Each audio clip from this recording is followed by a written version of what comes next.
ମୁଁ ଗୋଟେ ଚରିତ୍ରହୀନ କଥା ଜାଣି ସାରିବା ପରେ ମୋର କଳଙ୍କିତ ଇତିହାସ ଶୁଣି ସାରିବା ପରେ ତମେ କ'ଣ ମୋତେ ସ୍ୱାମୀ ବୋଲି ମାନିବ? ଆଦୌ ନୁହେଁ। ଠିକ କହିଛ ତମେ। ତାହେଲେ ମୋ ଭଳି ଗୋଟେ ଚରିତ୍ରହୀନ ଏମିତି ତମ ସହିତ ଗୋଟିଏ ରୁମ୍ରେ ରହିବାଟା କେବେ ଠିକ ହବନି। ମୁଁ ଆସୁଛି ନନ୍ଦିନୀ, ମୁଁ ଆସୁଛି। ସେଇଠି ଠିଆ ହୁଅ।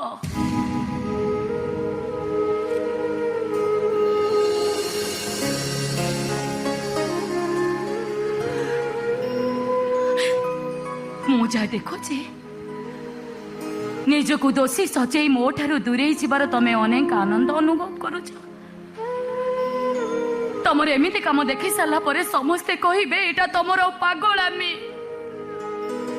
କିନ୍ତୁ ମୁଁ କହିବି ଏଇଟା ତମର ଦୁଷ୍ଟାମି। ଆଗରୁ ତ ଏମିତି ଦୁଷ୍ଟ ତମେ ନଥିଲ, ଏତେ ଦୁଷ୍ଟ ତମେ କେବେଠୁ ହେଲ? ଏତେ ଭଲ ପାଉଥିଲା ସିନ୍ଦୁର ଦେଇଥିଲା, ଏତେ ଭଲ ପାଉଥିଲା ସିନ୍ଦୁର ଦେଇଥିଲା,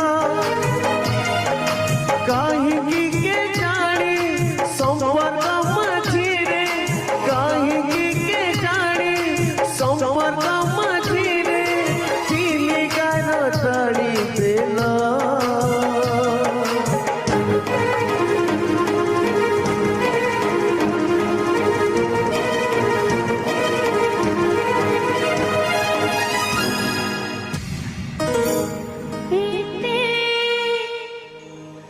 দুষ্ট তুমি কি